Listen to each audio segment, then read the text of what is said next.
25 years ago, Marlon Washington opened her heart to 3 abandoned white boys.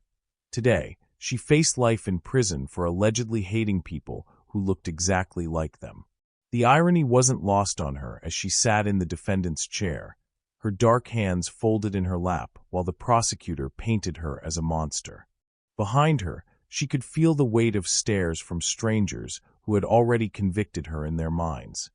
A bitter black woman who had finally shown her true colors. But Marlon remembered different colors. The pale pink of Tommy's scraped knees that she'd kissed better. The bright blue of Jake's eyes when he'd first called her mom. The golden hair she'd braided every morning for Michael's school pictures, making sure he looked loved even when the world insisted he wasn't. Ladies and gentlemen, the prosecutor's voice boomed across courtroom 4B. We will prove that Marlon Washington's actions were motivated by racial hatred, pure and simple. Hatred. The word felt foreign on her tongue, like a language she'd never learned to speak. Her court-appointed attorney shifted nervously beside her, shuffling through papers that felt as thin as the hope she was clinging to. At 68, she had survived her husband's death, poverty, and 30 years of raising other people's children. But this felt different. This felt like the end of everything she'd built with love. The judge's gavel echoed through the silent courtroom. The prosecution may call their first witness. That's when the doors at the back of the courtroom opened. Marlon had trained herself not to turn around anymore. Too many disappointments, too many faces that looked at her with pity or disgust instead of recognition. But something about these footsteps was different. Measured, confident, familiar. The entire courtroom seemed to inhale collectively. She risked a glance over her shoulder and felt her world shift on its axis. The man walking down the center aisle wore a police uniform that commanded immediate respect. His shoulders were broader than she remembered, his face more angular, but those eyes, those were the same eyes that had looked up at her from an 8-year-old's tear-stained face when child services had first brought him to her door. Jake stopped halfway down the aisle, his gaze locked on hers across 25 years of memories. The prosecutor faltered mid-sentence. Several jurors leaned forward in their seats. And Marlon Washington, who had spent a lifetime teaching 3 broken boys that love was stronger than hate, waited to see if the lessons had taken root. What do you think brought Jake to this moment? What would make him walk into that courtroom when his adoptive mother needs him most? The silence stretched between them like a bridge built of hope and heartbreak, and everyone in that courtroom knew that whatever happened next would change everything. My beautiful family and friends, welcome back. If you're ready to settle in for another unforgettable story, make sure you hit that subscribe button and let me know in the comments where you're watching from. Hearing from you, no matter where you are in the world, always makes me happy. And hey, if you enjoy this one, stay tuned, because there are always more powerful stories on the way, and you definitely don't want to miss them. Before we begin, do me a favor, like this video, subscribe, and share it with someone you love. You never know whose heart this story might touch. Now, let me take a moment to speak into your life. I pray that whatever burden you're carrying, you find peace that passes all understanding. I pray that in the quiet moments when no one sees your tears, God sees you and comforts you. I pray for healing over every broken piece of your heart, and strength to rise again no matter how many times life has knocked you down. May joy find its way back to you, even if you've forgotten what it feels like. May your faith be reignited, your spirit lifted, and may love, real, deep, unconditional love, surround you wherever you are right now. You're not forgotten. You're not invisible. And you're not alone. This community is your safe space, and this story, like all the others, is here to remind you just how powerful your journey truly is. Now take a deep breath, get comfortable, and let's dive into today's story. The courtroom faded away as Marlon's mind pulled her back to that rainy Tuesday in October 1998. She could still smell the wet pavement and hear the social worker's apologetic voice at her front door. Mrs. Washington, I know this is unusual, but we're in a crisis situation. 3 brothers, ages 6, 8, and 10. They've been through 4 foster homes in 6 months, and the woman had paused, choosing her words carefully. Well, there haven't been many families willing to take all three together. Marlon had looked past the social worker to the beat-up sedan, where three small faces pressed against the rain-streaked windows. The oldest boy, Jake, had his arms wrapped protectively around his younger brothers, his jaw set with a defiance that broke her heart. The middle child, Michael, was drawing patterns in the fog on the glass, lost in his own world. And little Tommy was crying, though he was trying to hide it behind his hands. What happened to their parents? She had asked, already knowing she would say yes. Mother died of an overdose 8 months ago. Father? Well, he's been out of the picture since Tommy was born. The boys were living with their grandmother, but she passed last month. No other relatives stepped forward. 3 boys who looked nothing like her, in a world that would question every decision she made about them. But when Jerome had died 10 years earlier, her house had felt too quiet, too empty. She had always believed that love multiplied rather than divided. Bring them in from the rain, she had said. Now, 25 years later, that decision felt like it was being twisted into something ugly. The prosecution had spent months painting her as a woman who had taken in white children only to abuse and manipulate them, a narrative that made her stomach turn. But she remembered their first night. Jake had stood in her living room like a soldier at attention, still trying to protect his brothers from another disappointment. "We don't need much space," he had said in his 8-year-old voice. "Tommy can sleep with me, and Michael doesn't take up much room."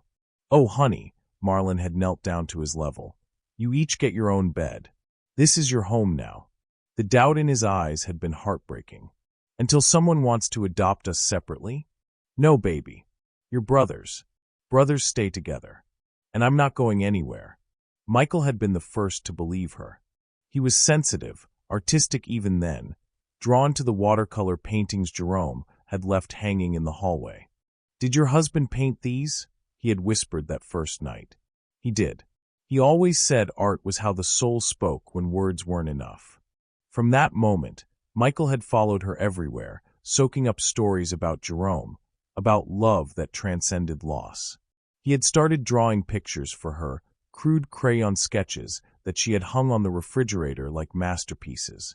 Tommy had been the easiest to love and the hardest to heal. At 6, he still believed that if he was good enough, quiet enough, his real parents might come back for him. It had taken months of consistent bedtime stories, packed lunches, and scraped-knee kisses before he stopped flinching when she reached for him. And Jake, her complicated, brilliant Jake, had tested her at every turn.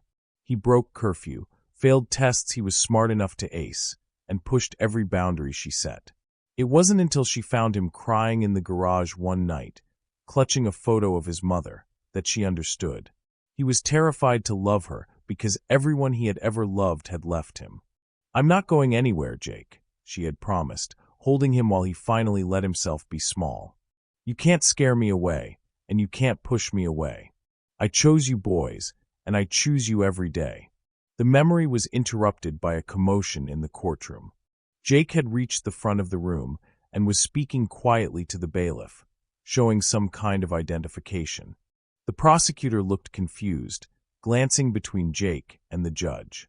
"Your Honor," the prosecutor said, "I'm not sure what this interruption is about, but—" "Officer Montgomery is here to provide testimony," the bailiff announced, reading from Jake's credentials.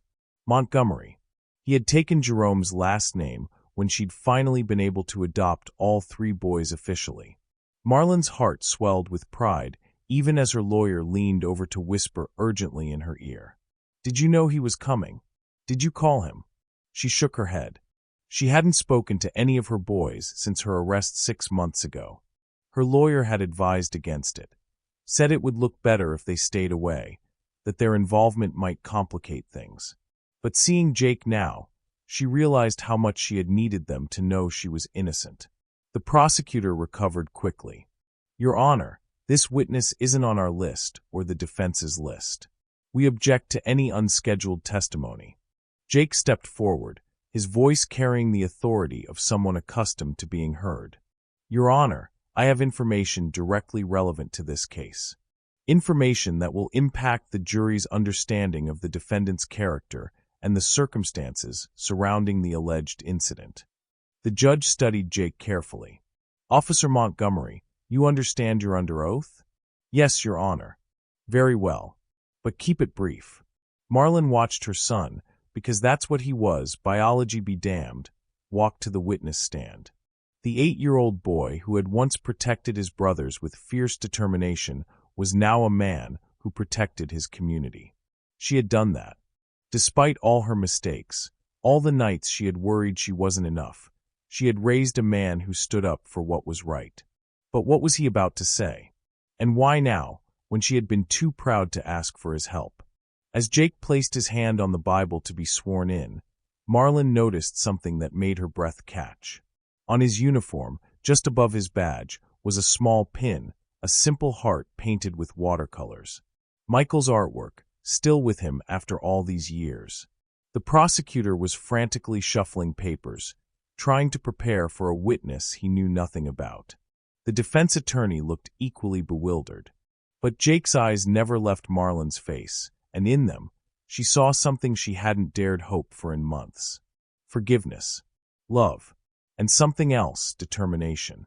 He was sworn in quickly, and as he settled into the witness stand, the entire courtroom seemed to lean forward in anticipation.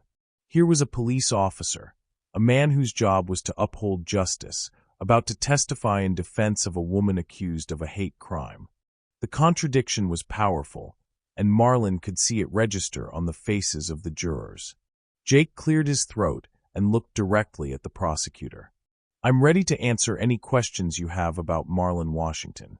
But first, I need to tell you who she really is. How do you think Jake's childhood with Marlon shaped the man he became? What impact do you think a mother's love can have on a child's future?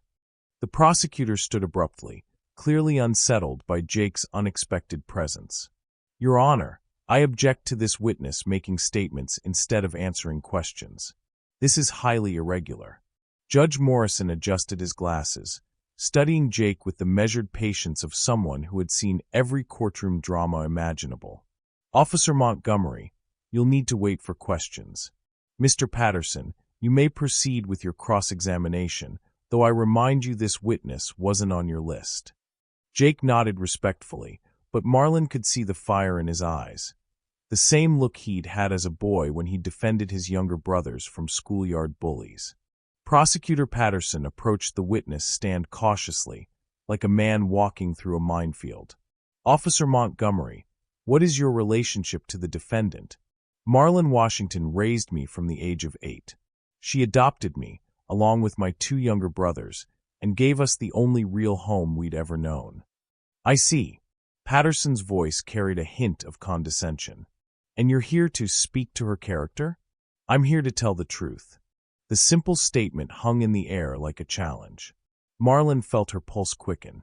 She had raised Jake to be honest above all else, but she had never imagined that honesty might be what saved her. Patterson flipped through his notes, clearly stalling. Officer Montgomery, are you familiar with the incident that occurred on March 15th at Henderson's grocery?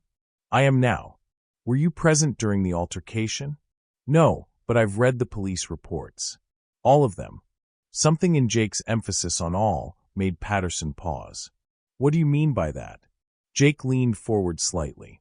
I mean, I've read the initial incident report, the witness statements, and the security footage analysis that somehow never made it to the prosecution's evidence list. A murmur rippled through the courtroom. Marlon's defense attorney shot up from his chair. Your Honor, what security footage? The judge's expression darkened as he looked at the prosecution table. Mr. Patterson, is there security footage that wasn't disclosed? Patterson's face had gone pale. Your Honor, the footage was deemed inconclusive. That's not your decision to make, Jake interrupted, his voice carrying the authority of someone who had testified in dozens of cases. The footage clearly shows what really happened that day. What footage? Marlon's mind raced back to that terrible day 6 months ago. She had been shopping for groceries, same as she did every Tuesday, when she'd heard the commotion from the parking lot. A young black teenager was being cornered by 3 older white men, their voices getting louder and more aggressive by the second. She remembered dropping her shopping basket and rushing outside, her heart pounding as she recognized the fear in the boy's eyes. The same fear she'd seen in Jake, Tommy, and Michael all those years ago when they'd arrived on her doorstep. "Hey!" she had shouted, positioning herself between the teenager and the men. "Leave him alone." The largest of the men, later identified as David Brennan, had turned on her with fury. "This is none of your business, lady. This punk stole from the store." But Marlon had seen the boy's hands. They were empty, shaking with terror. "Did you see him steal something?" "I don't need to see nothing. Look at him." The hatred in Brennan's voice had been unmistakable, and Marlon had felt something primal rise up in her chest. The same protective instinct that had driven her to take in 3 abandoned boys decades earlier. "You look at him," she had said firmly. "You look at him and see someone's son. Someone's baby." That's when everything had gone wrong. Brennan had stepped closer, towering over her at nearly 6.5 feet tall. "You people always stick together, don't you? Always defending the criminals. You people." The words had hit her like a slap. After 30 years of building bridges, of proving that love transcended color, she was still just "you people" to men like this. "Yeah, you heard me." And this little thug. He had reached past her to grab the teenager, and that's when Marlon had reacted. Not with hatred, as the prosecution claimed, but with the same fierce protectiveness that had driven her to stand up to bullies in her boys' school, to fight insurance companies for Jerome's benefits, to battle social workers who questioned whether a single black woman could properly raise 3 white children. She had pushed Brennan's hand away from the boy. Hard. What happened next had been chaos. Brennan had stumbled backward, tripped over a concrete parking barrier, and hit his head on the bumper of a pickup truck.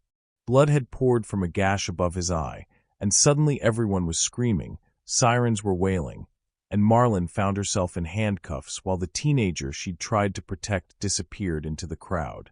By the time the story reached the media, it had been transformed into something unrecognizable. Black woman attacks white victim in racially motivated assault. The fact that she had been defending another black teenager was mentioned only in passing, if at all. The fact that Brennan outweighed her by 100 pounds and had initiated the aggression seemed irrelevant to the narrative that had already been written. The security footage shows the defendant acting in defense of a minor who was being threatened by 3 adult males, Jake continued, his voice cutting through Marlon's memories. It shows those men using racial slurs and advancing aggressively on both the teenager and Mrs. Washington. It shows her trying to de-escalate the situation right up until the moment she was forced to physically protect herself and the boy. Patterson was frantically writing notes, clearly caught off guard. "Officer Montgomery, even if that's true, the defendant's actions resulted in serious injury to Mr. Brennan." "Mr. Brennan's own actions resulted in his injury," Jake interrupted. "The footage shows him lunging toward Mrs. Washington after she pushed him away from a minor child. His fall was accidental, caused by his own aggressive behavior." The courtroom erupted in whispers. Several jurors were leaning forward, their expressions shifting from skepticism to confusion to something that looked like dawning understanding. Judge Morrison banged his gavel. "Order. Mr. Patterson, I want to see this security footage in my chambers immediately following today's session. Officer Montgomery, how did you obtain access to this footage?" Jake's jaw tightened. "I requested it through proper channels after hearing about Mrs. Washington's arrest. When I learned it hadn't been turned over to the defense, I felt obligated to bring it to the court's attention. What would you do if you discovered evidence that could save someone you love was being hidden? How far would you go to ensure justice is served?" Marlon felt tears burning behind her eyes. Her boy, the scared 8-year-old who had once been afraid to trust anyone, had grown into a man who would risk his career to make sure she received a fair trial. But Patterson wasn't finished. He approached Jake with renewed aggression, clearly realizing his case was crumbling. "Officer Montgomery, isn't it true that you have a personal bias in this case? That you might be willing to interpret evidence favorably for the woman who raised you?" Jake's response was swift and cold. Are you questioning my integrity as a police officer, counselor? I'm questioning whether you can be objective about someone you have an emotional attachment to. The same emotional attachment that taught me the difference between right and wrong. The same attachment that showed me what real courage looks like. Jake's voice rose slightly, and for a moment, Marlon could see the passionate boy he'd been. Yes, I love Marlon Washington. She saved my life and the lives of my brothers. But that doesn't change what the evidence shows. It doesn't change the fact that she was protecting a child who needed protection. The silence that followed was deafening. Patterson realized he had made a critical error. By questioning Jake's motives, he had opened the door for Jake to speak about what Marlon had meant to him, to his brothers, and to countless others over the years. And Jake, Marlon realized with a mixture of pride and terror, was just getting started. Jake settled back in the witness chair, his composure intact despite Patterson's aggressive questioning. But Marlon could see the slight tension in his shoulders, the same tell he'd had as a boy when he was about to do something that might get him in trouble, but felt it was right anyway. Officer Montgomery, Patterson continued, his voice taking on a more calculated tone, you mentioned your brothers. Where are they today? Shouldn't they be here supporting Mrs. Washington if she was such a wonderful mother figure? The question hit like a physical blow. Marlon's breath caught as she saw something flicker across Jake's face. Pain, maybe guilt. This was the question she had been dreading, the one that would expose the cracks in the perfect family narrative. My brothers. Jake paused, choosing his words carefully. Tommy teaches elementary school in Portland, Oregon. Michael is an art teacher in Denver, Colorado. But they're not here, Patterson pressed.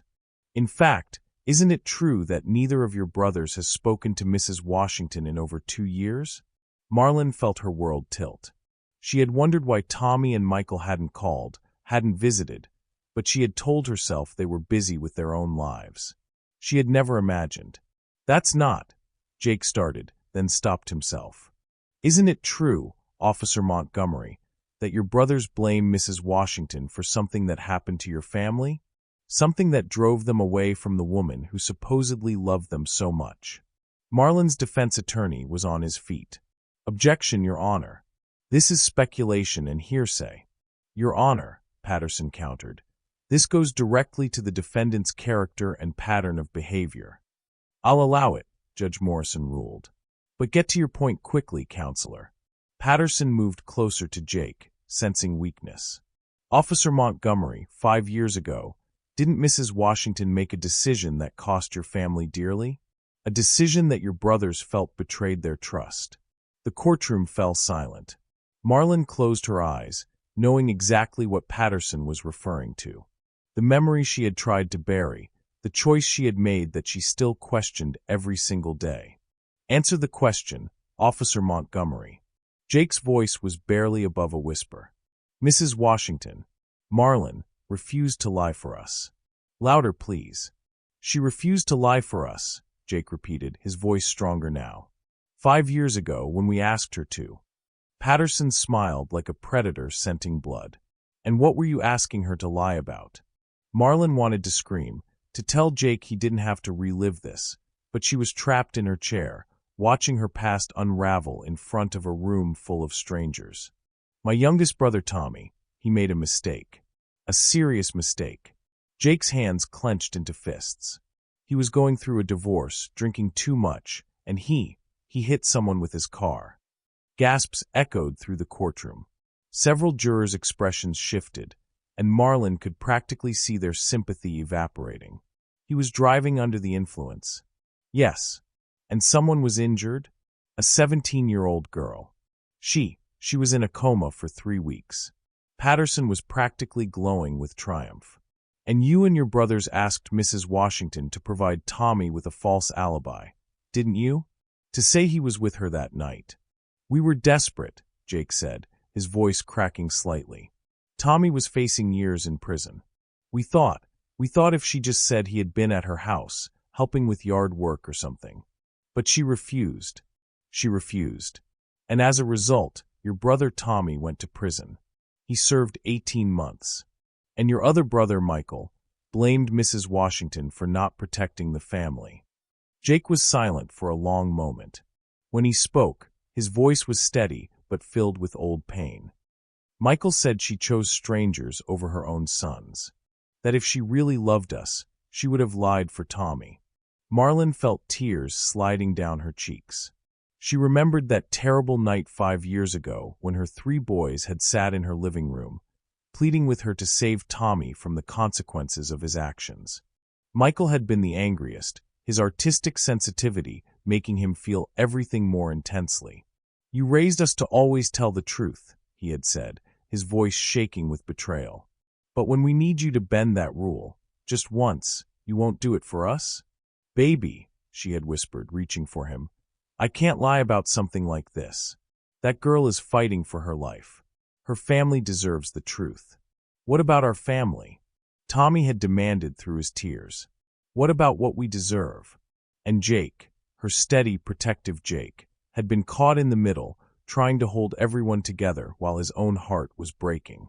"So your brothers left," Patterson continued, his voice cutting through Marlon's memories. "They left Mrs. Washington because she chose her principles over their family." "No," Jake said suddenly, his voice sharp. "They left because they were hurting and scared, and sometimes when people are hurting, they lash out at the people they love most." Patterson blinked, clearly not expecting that response.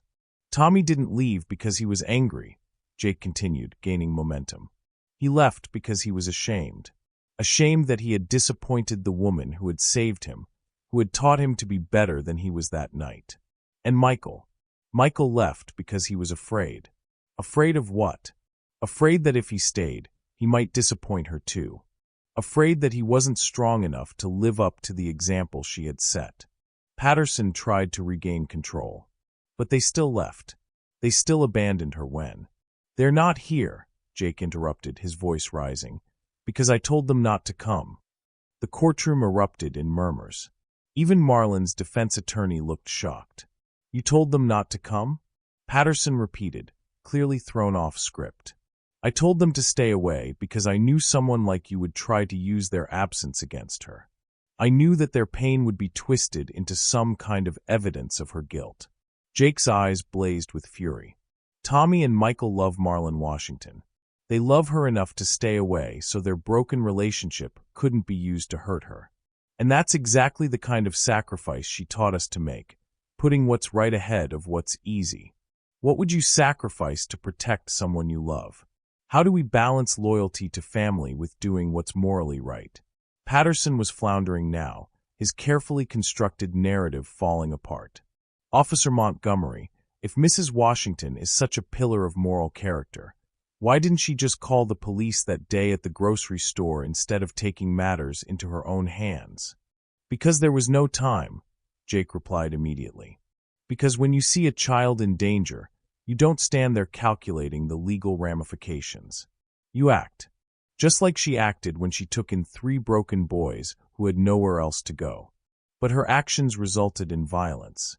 "Her actions prevented violence," Jake shot back. "And anyone who has watched that security footage, the footage you chose not to share with the defense, would know that." Judge Morrison's gavel came down hard. "Mr. Patterson, I want that footage in my chambers within the hour. This court will recess until 2 p.m. to review the evidence." As the judge left the bench, the courtroom buzzed with conversation. Reporters were frantically typing on their phones. Jurors were whispering among themselves, their expressions confused and conflicted. But Marlon only had eyes for Jake, who was stepping down from the witness stand and walking toward her for the first time in 6 months. The bailiff made a move to intercept him, but Jake showed his badge and was waved through. When he reached her, they stared at each other across 25 years of love, disappointment, and forgiveness. "I'm sorry," he whispered, kneeling beside her chair. "I'm sorry I waited so long. I'm sorry I let you think you were alone in this." "Jake," she began, but her voice failed her. "Tommy and Michael wanted to come. They're watching the live stream from Portland and Denver. They wanted me to tell you." He paused, swallowing hard. "They wanted me to tell you they're sorry too. For everything." "They don't need to be sorry for anything," Marlon whispered, her hand reaching out to touch his face. Still the same face, just grown up, that had looked at her with such desperate hope all those years ago. I made the right choice about Tommy. It was hard, but it was right. I know, Jake said. We all know. That's why you're the strongest person any of us have ever met. That's why we turned out okay. Because you never let us get away with being less than who we could become. The prosecution team was huddled in urgent conversation across the courtroom. Marlon's defense attorney approached cautiously. Mrs. Washington, I need to ask, why didn't you tell me about the security footage? Why didn't you tell me about your relationship with Officer Montgomery? Marlon looked between Jake and her lawyer, feeling exhausted by months of legal maneuvering and emotional isolation.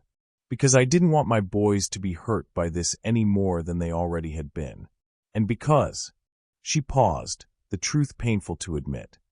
Because I wasn't sure they would come. But Jake had come. Despite everything, the distance, the pain, the complicated history between them, he had come when she needed him most. The question now was whether it would be enough to save her, and whether the security footage would show what Jake claimed it would show. As court officials bustled around them, preparing for the afternoon session that would likely determine her fate, Marlon allowed herself to hope for the first time in months. Her boy had found his way back to her. Maybe, just maybe, justice would find its way to her too. Court reconvened at exactly 2 p.m., but the atmosphere had shifted dramatically. Judge Morrison's expression was grave as he took his seat, and Prosecutor Patterson looked like a man who had spent his lunch break watching his career crumble. Ladies and gentlemen of the jury, the judge began. After reviewing the security footage that should have been disclosed months ago, this court finds significant discrepancies between the evidence and the charges as filed. However, before we proceed, I'm going to allow Officer Montgomery to complete his testimony. Jake returned to the witness stand, but there was something different about him now, a weight in his expression that hadn't been there before. As he was sworn in again, Marlon noticed his hands trembling slightly. Her defense attorney leaned over to whisper. He asked to speak with me during the break. Mrs. Washington, there's something else, something he says will change everything. Did you know there was more to the story? Marlon frowned, studying Jake's face. In 30 years of raising him, she had learned to read his expressions like a book. Right now, he looked the way he had at 16 when he discovered something that shattered his understanding of the world. Officer Montgomery, her defense attorney began, you've testified about the security footage and about Mrs. Washington's character. Is there anything else you believe this court should know? Jake was quiet for a long moment, his eyes finding Marlon's across the courtroom. When he spoke, his voice was barely audible. The teenager Mrs. Washington was protecting that day. I know who he is. A chill ran down Marlon's spine. She had never learned the boy's name. He had disappeared into the crowd after the incident, and in all the chaos that followed, no one had seemed to care about getting his statement. And who is he, Officer Montgomery? Jake's knuckles were white where he gripped the armrests of the witness chair. His name is David Washington, Jr. The courtroom fell dead silent. Marlon felt the world tilt around her. Washington, the defense attorney repeated. Is he related to Mrs. Washington? No, Jake said quietly. He's related to David Brennan Sr., the man who was injured in the incident. Gasps echoed through the courtroom. Several jurors leaned forward, confusion written across their faces. Even Judge Morrison looked stunned. I don't understand, the defense attorney said. Are you saying the victim has a son named David Washington, Jr.? I'm saying that David Brennan, Jr., the teenager Mrs. Washington was protecting, legally changed his name to David Washington, Jr. 3 months before the incident. Jake's voice grew stronger, more determined. He changed it to honor the woman who saved his life when he was 8 years old. Marlon's hands flew to her mouth as the pieces crashed together in her mind. The boy in the parking lot, his eyes, his face. She had thought something about him seemed familiar, but she had been so focused on protecting him that she hadn't really looked. Marlon Washington didn't know who he was that day, Jake continued. She saw a teenager being threatened by 3 grown men, and she did what she's always done. She protected a child who needed protection. But David Jr. knew exactly who she was. How do you know all this? Patterson demanded, jumping to his feet. Because David Jr. called me 3 days after Mrs. Washington's arrest, Jake replied. He was terrified, traumatized by what had happened to the woman who had been his foster mother for 6 months when he was 8 years old. Foster mother. The words hit Marlon like lightning. She remembered now. David had been one of dozens of children who had stayed with her over the years when the system needed emergency placements. An angry, hurt little boy who had been removed from his father's custody due to neglect and abuse. David Jr. had been living on the streets since aging out of foster care, Jake continued. He was at the grocery store that day trying to find work, not stealing anything. When his father saw him, Jake's voice broke slightly. David Brennan Sr. didn't recognize his own son. The boy had been out of his life for 10 years, and when he saw a young black man in shabby clothes, he assumed the worst. He never realized he was threatening to beat up his own child. The revelation hung in the air like a bomb that had just detonated. Marlon felt tears streaming down her face as the full horror of the situation became clear. So when Mrs. Washington stepped in to protect him, the defense attorney prompted. She was protecting David Jr. from his own father, a father who had abused him as a child, who had lost custody because of his violence and neglect, and who was about to assault him without even recognizing him. Jake looked directly at the jury. David Jr. had changed his name to Washington because Mrs. Washington was the only person who had ever shown him what real parental love looked like. In 6 months, she had given him more care and protection than his biological father had given him in 8 years. Patterson was on his feet. Your Honor, this is all hearsay. We have no evidence that. Actually, we do, Judge Morrison interrupted, holding up a folder. During the lunch recess, a young man named David Washington Jr. came forward with his attorney. He's prepared to testify about the incident and about his relationship with both the defendant and the alleged victim. The courtroom doors opened, and Marlon watched as a young man walked down the aisle.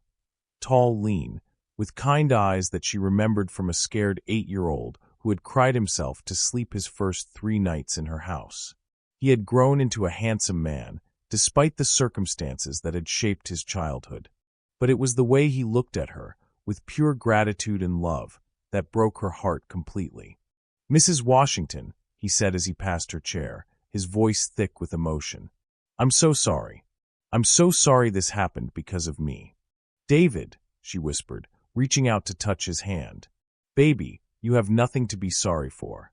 As David Jr. was sworn in, Jake stepped down from the witness stand and took a seat in the front row.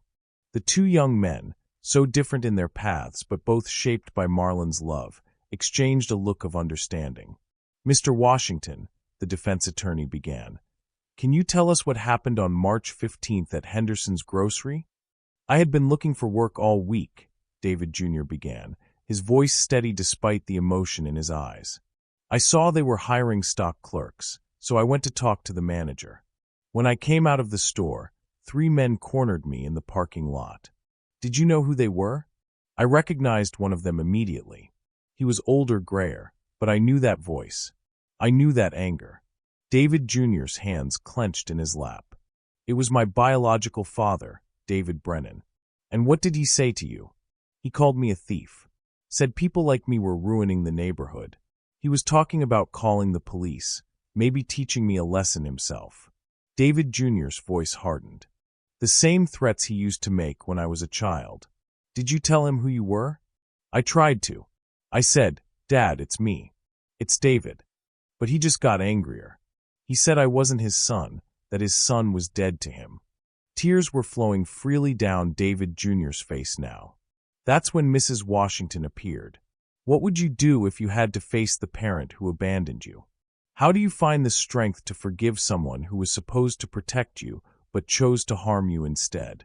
She stood between us like an angel, David Jr. continued.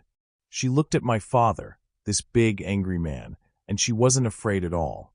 She just said, leave him alone. And when my father started with his racial slurs, started talking about you people, she stood taller and said, "Look at him and see someone's son." The irony wasn't lost on anyone in the courtroom. Marlon had been asking David Brennan to see his own son with compassion, and he had refused. What happened next? My father tried to push past her to get to me. That's when she pushed his hand away and told me to run. I should have stayed, should have helped her, but David Jr.'s voice broke. I was 8 years old again, and I ran like the scared little boy I used to be. And you've been carrying this guilt for 6 months. Every day. The woman who showed me what love looked like was sitting in jail because she protected me from the man who had spent my childhood teaching me what hatred looked like. And neither of them knew the truth. David Jr. turned to look directly at Marlon, his eyes pleading for understanding. "Mrs. Washington, you taught me that families aren't just about blood. You taught me that love is a choice you make every day. When I changed my name to Washington, I was choosing you as my family. I was choosing love over hatred." The courtroom was completely silent except for the sound of muffled sobs. Even some of the jurors were wiping their eyes. "I would have come forward sooner," David Jr. continued, "but I was scared. Scared that my testimony would just make things worse for her. Scared that people would think this was all planned somehow. It wasn't until Officer Montgomery found me and convinced me that the truth was the only thing that could set her free." Patterson rose slowly, his face ashen. "Your Honor, in light of this new information, the prosecution would like to request a recess to review our case." Judge Morrison's expression was thunderous. "Mr. Patterson, you had 6 months to discover what Officer Montgomery found in 3 days. This case should never have gone to trial." He turned to the jury. "Ladies and gentlemen, you are dismissed while counsel and I discuss how to proceed." As the jury filed out, Marlon sat in stunned silence. The boy she had protected was David. Little David, who had asked her once why some daddies hurt their children instead of loving them. David, who had drawn her pictures of families holding hands. David, who had cried when he'd had to leave her house because a relative had finally agreed to take him. But that relative had failed him too, and he had ended up back in the system, aging out at 18 with nowhere to go and no one to turn to. Except he had remembered her. Even after 10 years, he had remembered the woman who had shown him kindness, and he had chosen to carry her name as a symbol of hope. And now that same kindness, that same instinct to protect a child in need, had nearly destroyed her. The irony was devastating. The love that had defined her life had been twisted into evidence of hatred by people who couldn't see past the surface of things. But the truth was finally coming out. The question was whether it was too late to save her. The recess stretched into hours, and when court finally reconvened at 4:30 p.m., the atmosphere felt poisonous. Marlon could see it in the way the bailiffs avoided her eyes, in the whispered conversations between reporters that stopped whenever she looked their way. Something had gone wrong during the break. Terribly wrong. Patterson approached the bench with renewed confidence, carrying a thick folder that hadn't been there before. Behind him, a man Marlon recognized with sinking dread, David Brennan Sr., his head still bandaged from the incident 6 months ago, flanked by 2 expensive-looking attorneys. Judge Morrison looked exhausted as he addressed the courtroom. "Ladies and gentlemen, new information has come to light that requires careful consideration. Mr. Patterson, you may proceed." Patterson stood, his earlier confusion replaced by something far more dangerous. The zealous certainty of a prosecutor who believes he's found the smoking gun. "Your Honor, members of the jury, what we've just learned doesn't exonerate the defendant. It proves premeditation." Marlon felt her blood turn to ice. "The defense wants you to believe that this was a chance encounter, that Mrs. Washington was simply protecting a stranger. But we now know that she knew exactly who David Washington Jr. was. She knew he was her former foster child, and she knew he was David Brennan Sr.'s estranged son." "That's not true," Jake called out from the gallery, half rising from his seat before the bailiff gestured for him to sit down. Patterson continued as if he hadn't heard the interruption. "Mrs. Washington has been in contact with David Jr. for months, Your Honor. We have phone records showing dozens of calls between them dating back to last Christmas. Marlon's defense attorney shot to his feet. Your Honor, we weren't provided with these phone records during discovery, because we just obtained them an hour ago from a different service provider, Patterson replied smoothly. David Washington Jr.'s prepaid cell phone was registered under an alias, which delayed our ability to trace the connection. The courtroom began to spin around Marlon.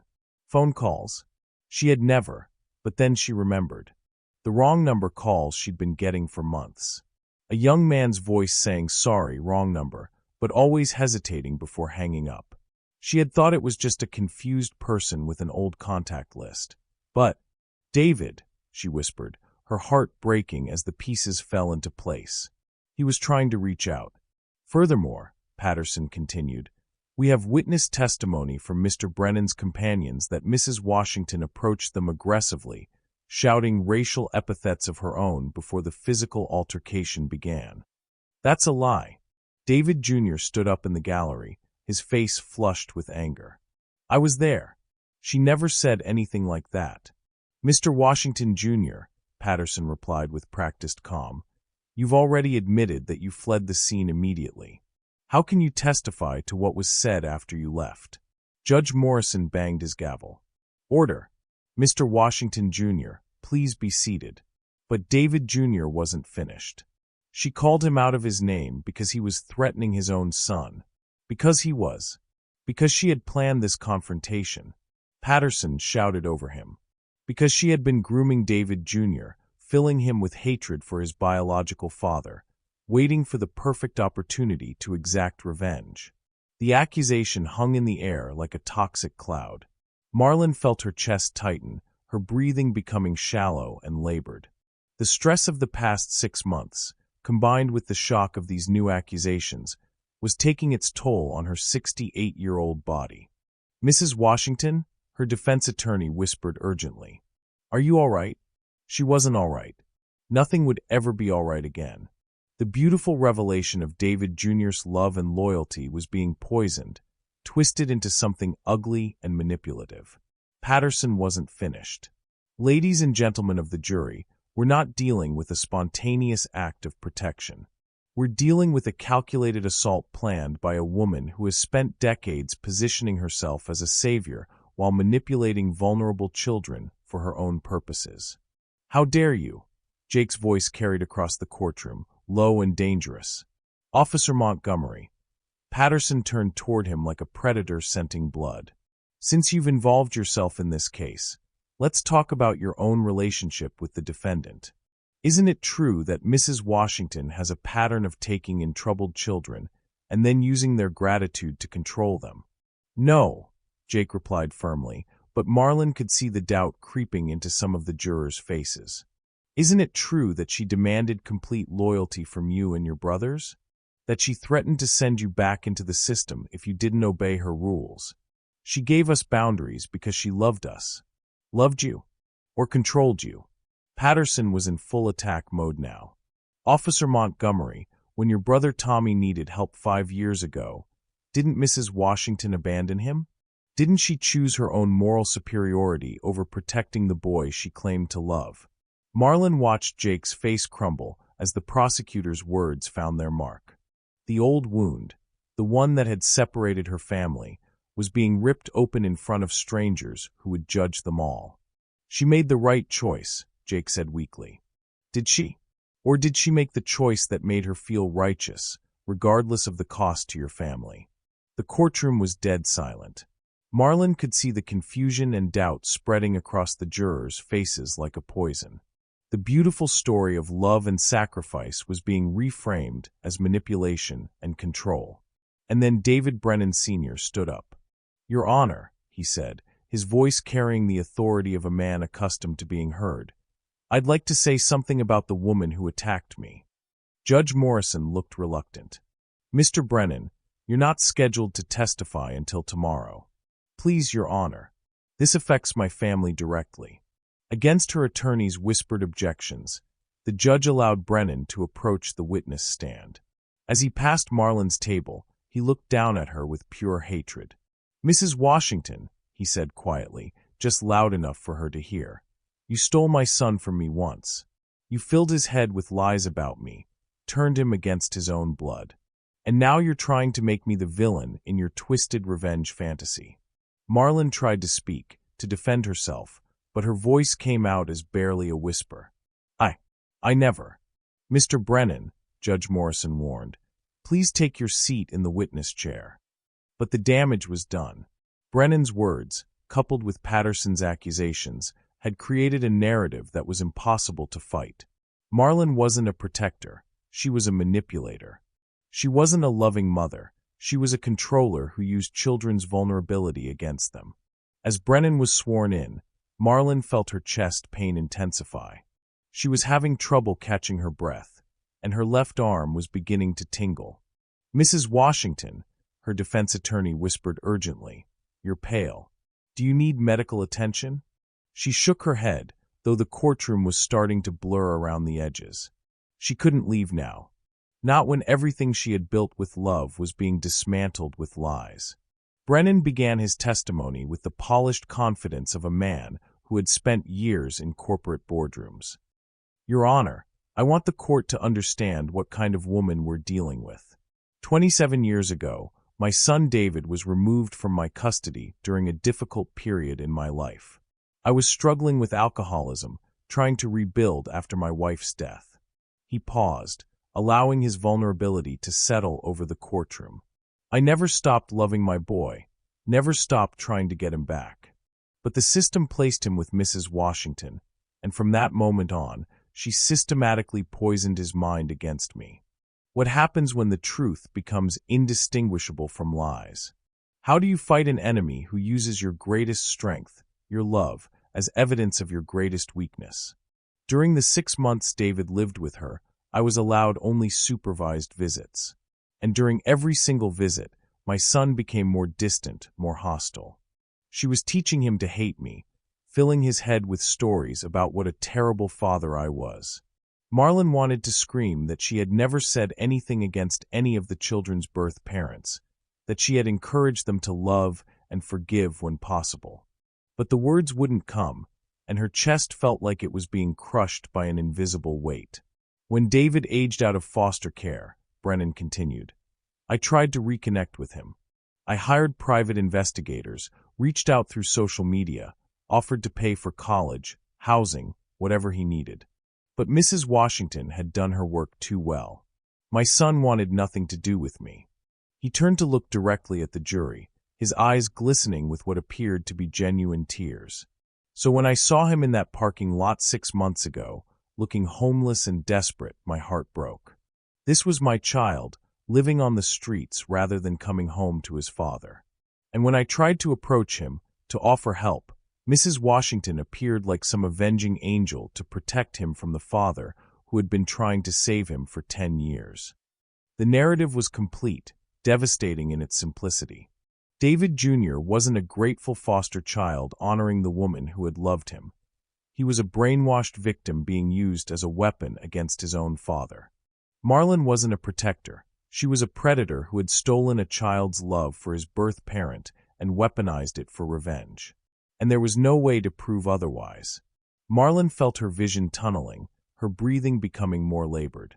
The stress, the betrayal, the complete destruction of everything she had tried to build. It was too much for her aging heart to bear. She looked across the courtroom at Jake, who was staring at her with growing alarm. At David Jr., who was shaking his head frantically, trying to communicate something she couldn't understand.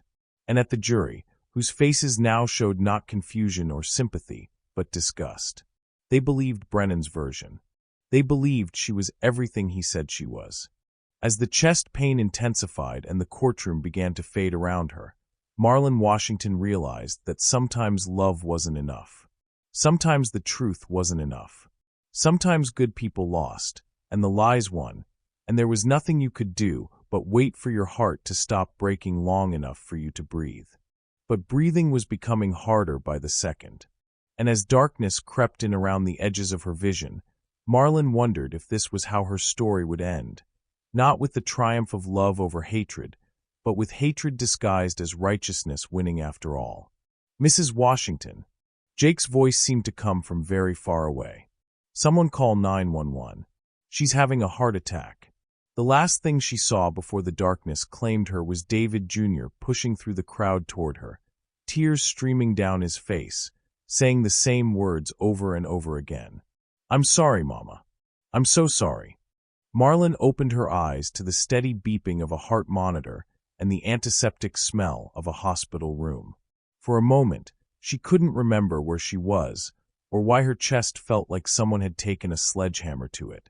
Then the memories crashed back, the courtroom, Brennan's lies, the crushing realization that everything she had built with love was being destroyed. Hey, Mama.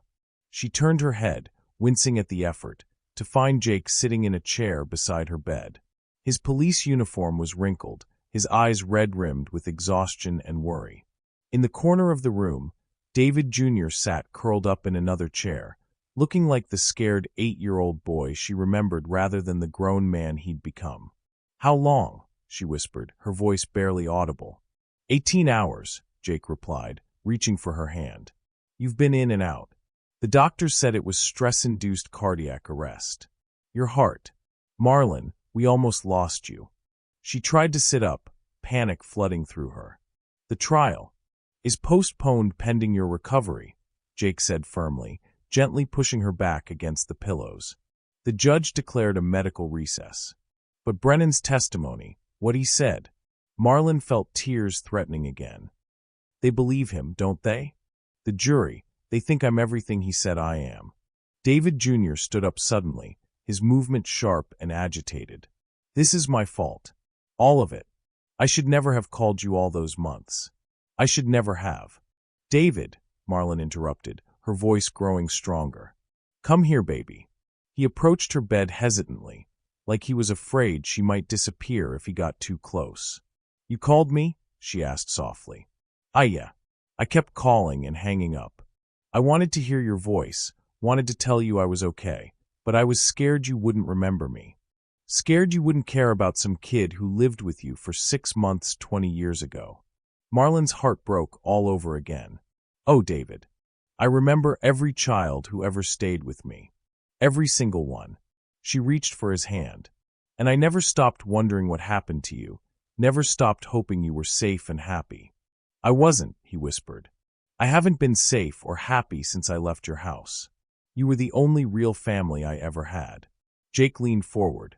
David, tell her what you told me while we were waiting for you to wake up. Tell her about the recording. Marlon frowned. What recording? David Jr. reached into his jacket pocket and pulled out a small digital recorder. I've been carrying this for 6 months. Ever since the incident. I was so traumatized by what happened, so scared, that I started recording everything.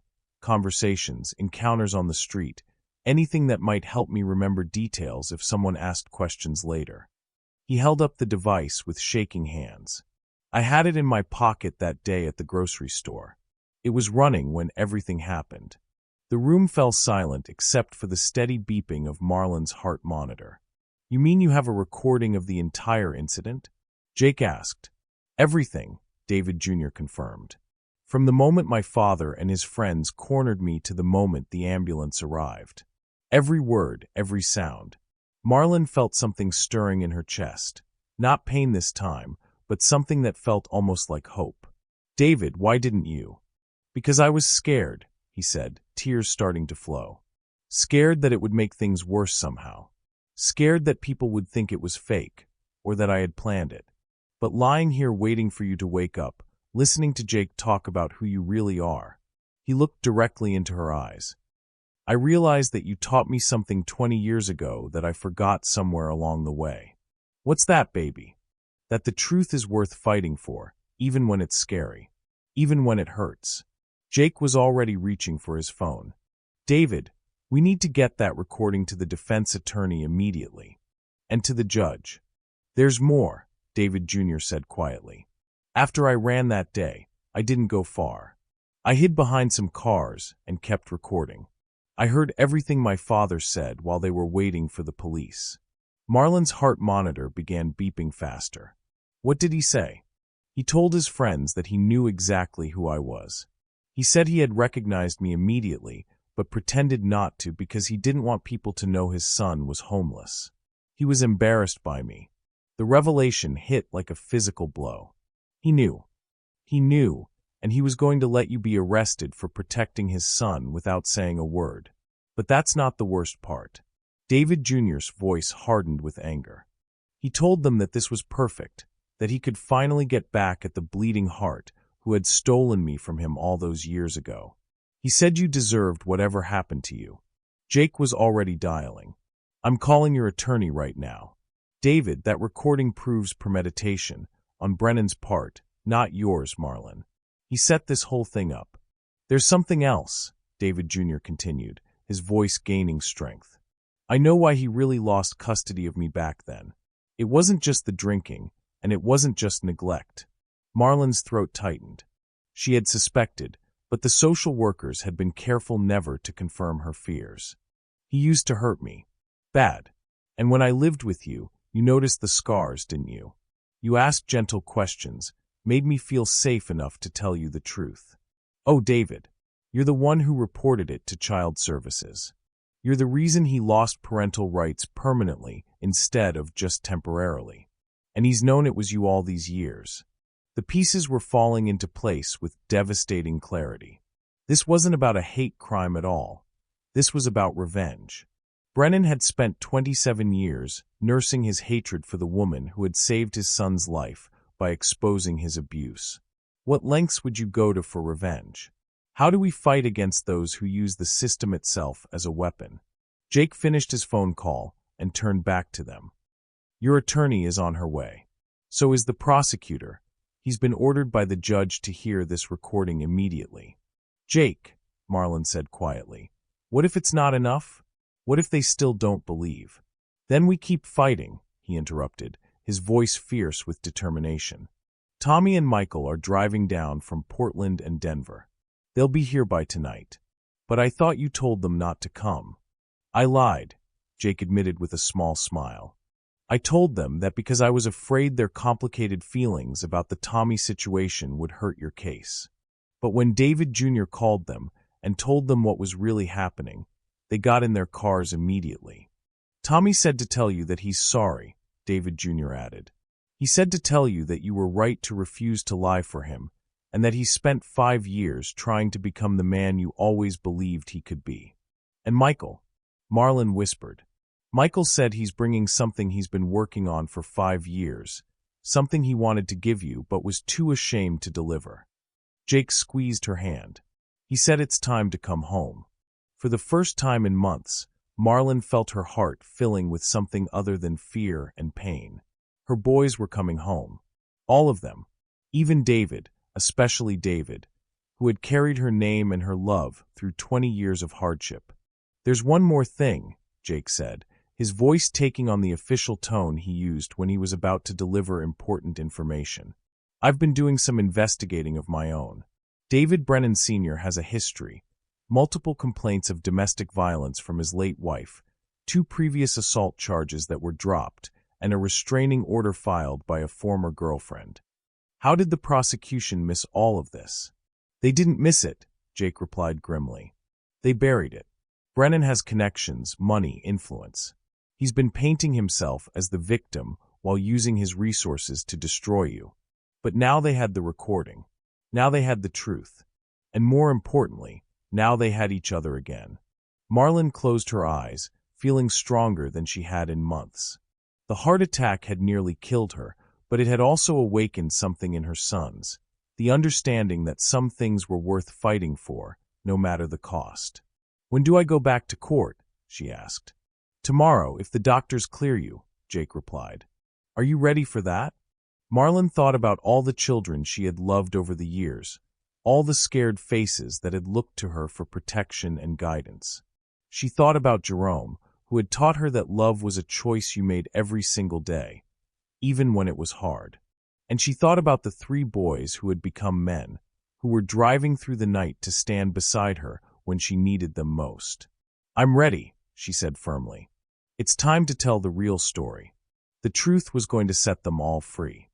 The courtroom was packed when Marlon returned the next morning, her heart monitor still beeping softly under her blouse. Word had leaked about the recording, and reporters filled every available seat while cameras lined the walls. But Marlon only had eyes for the front row, where three men sat shoulder to shoulder. Jake in his uniform, David Jr. in a borrowed suit, and two others she hadn't seen in 5 years. Tommy had grown a beard and carried himself with the quiet confidence of someone who worked with children every day. Michael was thinner than she remembered, his artist's hands clutching a wrapped canvas that he held like a lifeline. When their eyes met hers, all three of her other sons smiled through their tears and mouthed the same word. "Mom." "All rise," the bailiff announced as Judge Morrison entered, his expression grave but determined. "Ladies and gentlemen of the jury," the judge began, "new evidence has come to light that fundamentally changes this case. Mr. Patterson, I understand you wish to address the court."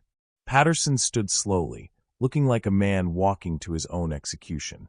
"Your Honor, after reviewing the audio recording provided by Mr. David Washington, Jr., the prosecution moves to dismiss all charges against Mrs. Marlon Washington." Gasps echoed through the courtroom. Several jurors looked confused, while others appeared relieved. "Furthermore," Patterson continued, his voice barely audible, "the prosecution will be filing charges against David Brennan Sr. for perjury, witness tampering, and filing a false police report." Judge Morrison nodded grimly. "Before I accept that motion, I believe this court and this community deserve to hear the truth. Mr. Washington, Jr., please approach the bench." David Jr. walked forward with steady steps, the digital recorder in his hand. As he was sworn in, Marlon noticed that David Brennan Sr. was no longer in the courtroom. His expensive attorneys sat alone, whispering urgently among themselves. "Mr. Washington, Jr., the defense attorney began, please tell the court what this recording contains." "It contains the complete audio of what happened on March 15th at Henderson's grocery," David Jr. replied, his voice clear and strong, "including conversations that took place after Mrs. Washington was arrested." "Your Honor," the defense attorney continued, "we would like to play this recording for the court." "Proceed." The courtroom fell silent as David Jr. pressed play.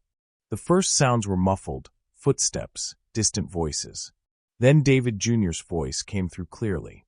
"Please, I'm not doing anything wrong. I just need work." A man's voice, harsh, aggressive. "Sure you do, boy. Just like all your kind need work." Then another voice, equally hostile. "Call the cops, Dave. Let them sort him out." "That's my father's voice," David Jr. said quietly. "David Brennan Sr." The recording continued. Marlon heard her own voice then, clear and determined. "Leave him alone." What followed was exactly as she remembered. Brennan's escalating aggression, his racial slurs, her attempts to de-escalate. But then came the part she hadn't heard.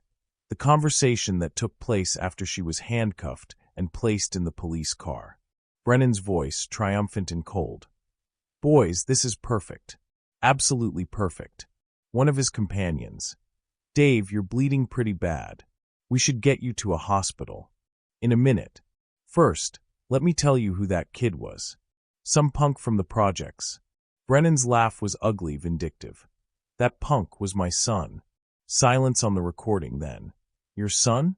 Dave, why didn't you say anything?" "Because I didn't want people knowing my boy was living on the streets like some vagrant. But that woman, that bleeding heart bitch who rescued him 27 years ago, she's been filling his head with poison about me ever since." The courtroom was dead silent, every person hanging on every word. "She's the one who got my parental rights terminated, made up lies about me, turned my own son against me. And now she's finally going to pay for it. But Dave, if she was protecting your kid, she was protecting her investment."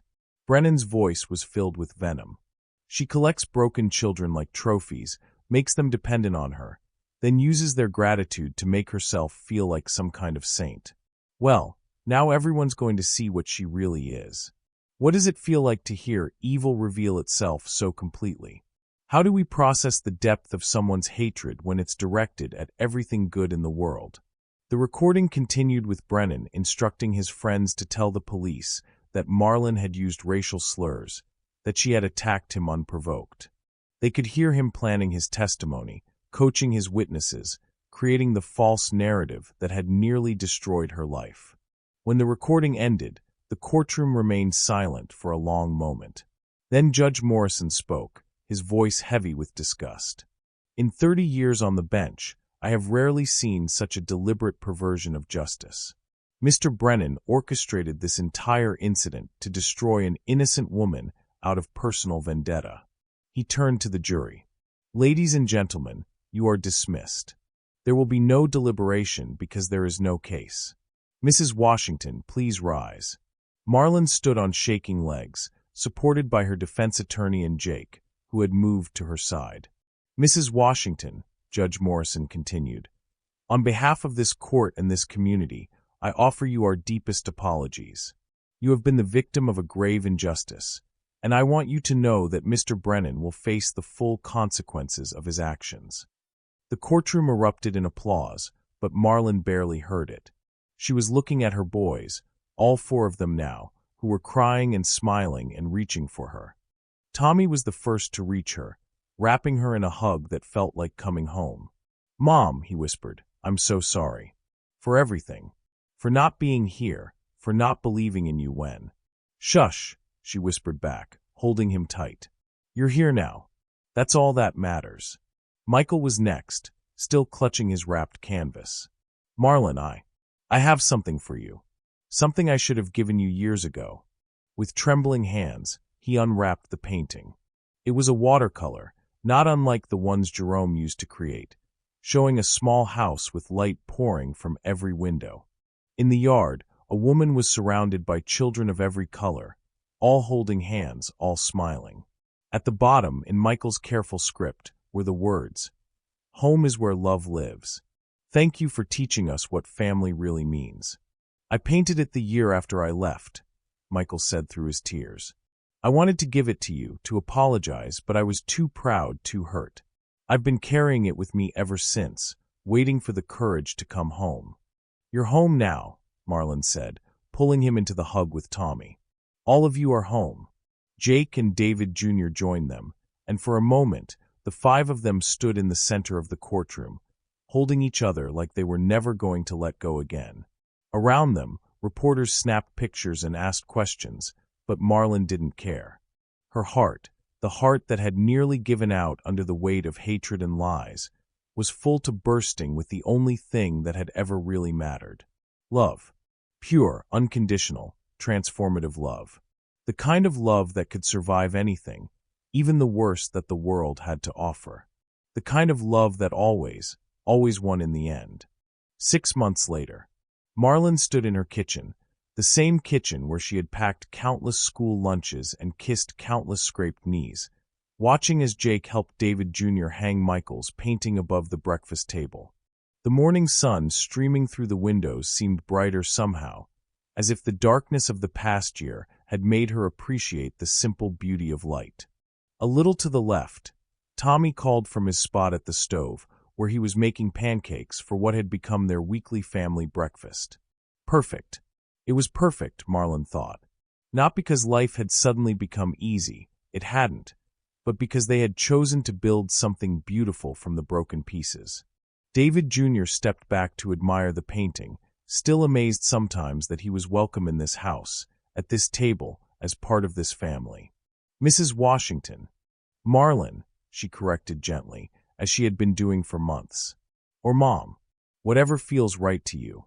Mom, he said, testing the word like it might disappear if he said it too loudly. Do you think he'll really go to prison? David Brennan Sr.'s trial had concluded the week before. Perjury, witness tampering, filing false reports, and conspiracy to commit fraud. The judge had sentenced him to 5 years, calling his actions a devastating abuse of the legal system and an assault on justice itself. Yes, baby, Marlon replied, flipping bacon in the pan. But that's not our concern anymore. We're focusing on building, not tearing down. Jake looked up from his phone, where he'd been scrolling through news articles. The story's gone national again. There's a reporter from 60 Minutes who wants to interview you about systemic racism in the justice system. What did you tell them? Marlon asked. That my mom doesn't do interviews unless they're willing to talk about the real story, which is how love wins over hatred, and how family isn't about biology, it's about choice. Michael smiled from his chair at the table, where he was sketching in the art pad that never left his side these days. You know what the best part is? All those news outlets that painted you as a villain 6 months ago are now calling you a hero and a symbol of resilience. I was never a villain, and I'm not a hero, Marlon said firmly, bringing a platter of bacon to the table. I'm just a woman who believes that love is stronger than hate, and that sometimes you have to stand up for that belief, even when it costs you everything. Tommy brought over a stack of pancakes, still warm from the griddle. It didn't cost you everything, though. It brought us all home. It was true. Tommy had taken a leave of absence from his teaching job in Portland and was considering moving back permanently. Michael had enrolled in art therapy classes at the local college and was volunteering at the community center where Marlon had spent so many years.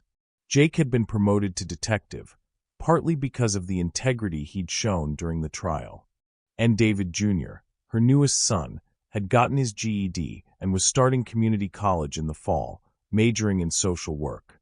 I want to help other kids like me, he had told her.